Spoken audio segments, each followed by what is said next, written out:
Hey everybody. So today I want to talk about St. Louis Blues goaltender Jordan Binnington because this is really a huge year for Binnington in his career, and it's going to be really interesting to watch him this year and see how he does. His whole career really has been extremely interesting to watch over the past couple seasons, just as everything that's happened since he's come into the league and what a crazy ride it has been. But this really is a huge year for him. He needs to bounce back from his playoff performance last year and prove that he is a long-term starting goaltender in the NHL and not just a guy who happened to get really hot at the right time. So before we get into it, I just ask you to please subscribe and hit that thumbs up button. Both of those things help out so much and are greatly appreciated. But let's get into it here with Binnington. So, obviously, this is a big year for him in St. Louis for a number of different reasons. One of them is being his performance last year, which in the regular season was still decent, but not as good as the year before. But in the playoffs, really dropped off. He was downright awful in the postseason for the Blues last year. No, we don't know how much the bubble and the pandemic and the long layoff and all of those factors, how much of an effect that had on Binnington, and that might have been a big reason why. But he certainly has to bounce back from that this year. They cannot have a repeat performance like that. He's got to come out ready to go and play significantly better this season than he did in the postseason this past year. The other thing is this is a contract year for Binnington. He is playing for a job. After they won the Stanley Cup, the summer after, he signed a 2-year deal at $4.4 million per season. And this coming season is the last year of that deal. So, he needs a new contract this summer or before then, if they decide to give him an extension before he ever hits free agency, which if he plays well is certainly a possibility, but he needs a new deal for the 2021-22 season. So if that's going to be in St. Louis in a longer term, commitment to him, then he's going to have to play really well this season. If he has a down year, I think there's a chance St. Louis could move on from him, given the trajectory of where things have gone for him since he's come into the league. So let's take a look at that. Let's take a look at his career trajectory and just what he's done so far as an NHL goaltender. So 2018-19, he breaks into the league the second half of the season, and this was an incredible story, and it just remarkable when it happened. The Blues were were at one point the worst team in the league. In January of 2019, they were at the bottom of the NHL. They were well out of the playoffs. It didn't look like they were even close to being anywhere good. Then Binnington comes up, and the team starts to play better, and things really start to change. And in the second half of the 18-19 regular season, he plays 30 games. He wins 24 of those 30 games and goes a ridiculous 24-5-1 with a 1.89 goals against average and a .927 save percentage. Just absolutely insane numbers when he first came up to the NHL. Now, obviously, those aren't sustainable numbers. Those aren't numbers that you can put up over a long period of time, but they're just absolutely incredible that he even got to them in the first place. And then the Blues came all the way from last place in the league into a secure playoff spot, ended up making the playoffs, and Binnington was spectacular in the 18-19 playoffs as well. He started 26 games. He went 16-10-0 with a 2.46 goals against average and a .914 save percentage. So obviously the numbers weren't as spectacular as they were in the regular season, but he didn't have to be as ridiculous as he was in the regular season. It's also playing against much tougher competition on a night in and night out basis throughout the playoffs, especially the deeper you go into the playoffs, you are playing the best teams in the league.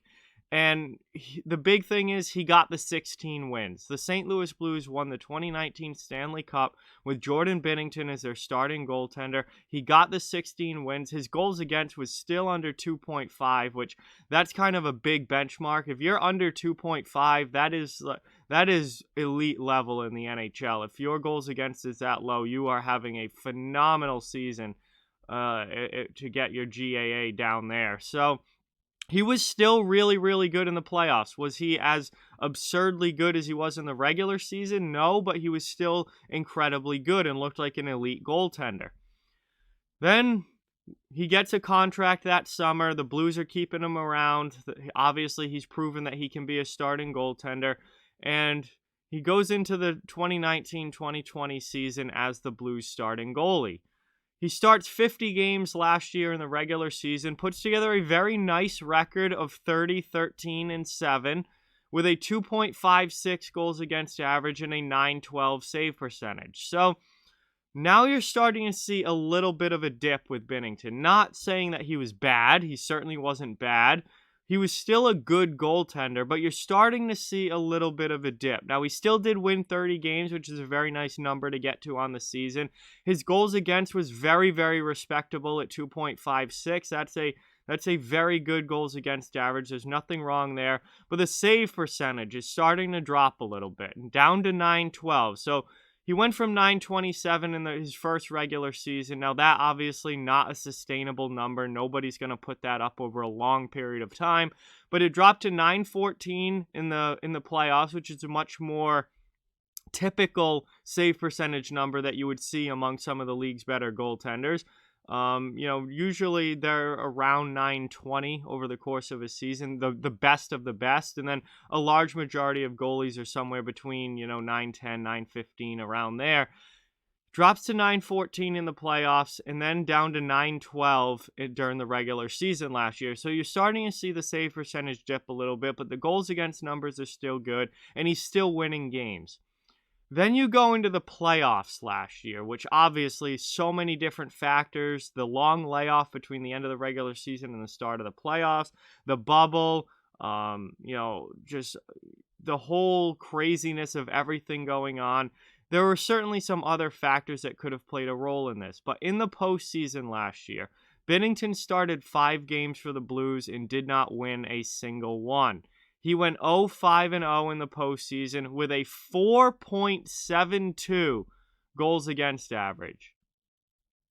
Now, granted, that's a small sample size because the Blues were out in the first round, but a 4.72 goals against average and an 851 save percentage.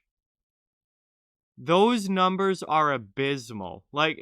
Obviously they wouldn't be that bad over a longer period of time, but when you're giving up almost 5 goals a game and only stopping 85% of the shots against you, that is abysmal. That is how to get knocked out of the playoffs in one round very, very quickly right there. And Binnington has to have a bounce back season this year. Because if you look at the trajectory of his numbers, he was obviously off the charts, just ridiculously, something that a level you can't consistently play at when he first came into the league. Then he got, numbers came back down to earth a little bit in the postseason in 2019, but he was still very, very good. And it looked like he could be a franchise goalie.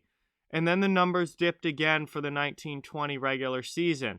And then they dipped big time to the point where in the playoffs they were just downright terrible. Now, I don't think that 2020 playoff Jordan Binnington is the real Jordan Binnington or anything like that, but there is a little bit of a question here. And the question is, who is the real Jordan Binnington? Is Jordan Binnington a spectacular goaltender who's an elite level starting goaltender that he was in his first year in the league, who just happened to have a down year last year and a really bad time in the playoffs? Or is Jordan Binnington more of an average goaltender and a decent player, but not someone who's going to be an elite level starter, who just happened to get really, really hot at the right time when he first came up and ended up riding that hot streak all the way to the Stanley Cup Finals and winning a cup? We've seen that before. You look at someone like Matt Murray, who came right into the league, won a Stanley Cup each of his first 2 seasons in Pittsburgh, and then it was all downhill really from there to the point where he's not even a Penguin anymore. 3 years ago, Matt Murray looked like he was going to be the next long-term franchise goalie for the Pittsburgh Penguins. And now he's been traded to the Ottawa Senators. They've gone to Tristan Jarry, and Murray's really struggled over the past couple of years at times. We've seen guys like Andrew Hammond, who came right into the league, and I mean, he was a phenomenon when he came into the league, the Hamburglar. He came up with Ottawa and was just absolutely unbelievable in goal for a stretch, for one season, and then completely fell off the map after that, to the point where a couple years later he wasn't even in the league anymore.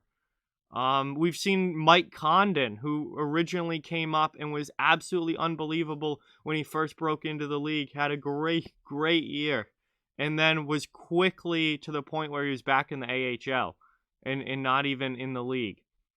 And, I'm not saying that that's necessarily going to be the case with Binnington, but we've seen that before, and we don't know really, who is the real Jordan Binnington. Now, I don't think Binnington's going to drop off to the point where he's out of the league.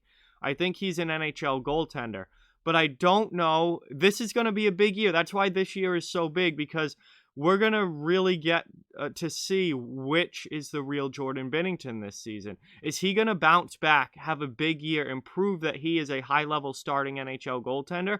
Or is he going to have another average year and start to show that maybe he's more of a guy you need to be in a 1A, 1B situation, and not a guy who's going to carry a team long term? That's something we just don't know right now, and that's why I'm so interested in Binnington this season and watching him and seeing what he does, especially in a contract year.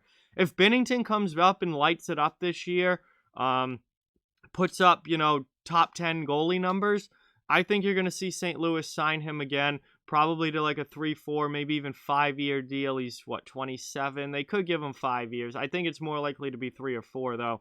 But they would sign him to be the starting goaltender for at least the next few years. If he comes back and has like a .915 save percentage, a 2.5 goals against, and the team makes the playoffs, then I think you're going to see them bring Binnington back.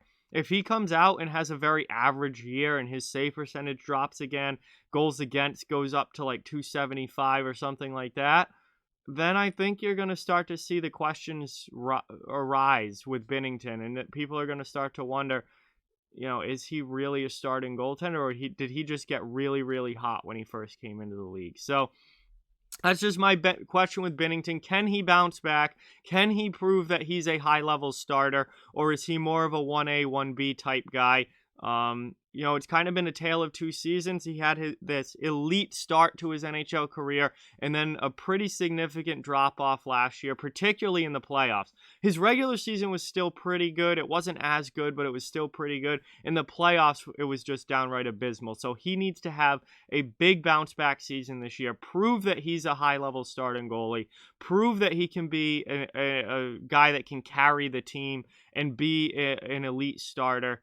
And then if he can do that, I think you're going to see him get a really nice contract this offseason. If he can't do that, you're going to start to see some real questions be raised about Jordan Binnington. And hopefully he's able to pull it off this year and have a big year. I can't wait to see what happens with him and the St. Louis Blues. So with that, like, comment, share, subscribe, follow on social media. All those links are down in the description. If you'd like to further support the channel, the links to our Patreon merchandise store and donation link are down in the description as well. Keep spreading the word about this channel. Let's keep this thing growing. Thank you very much for watching. Hope you enjoyed the video, and I'll talk to you guys soon.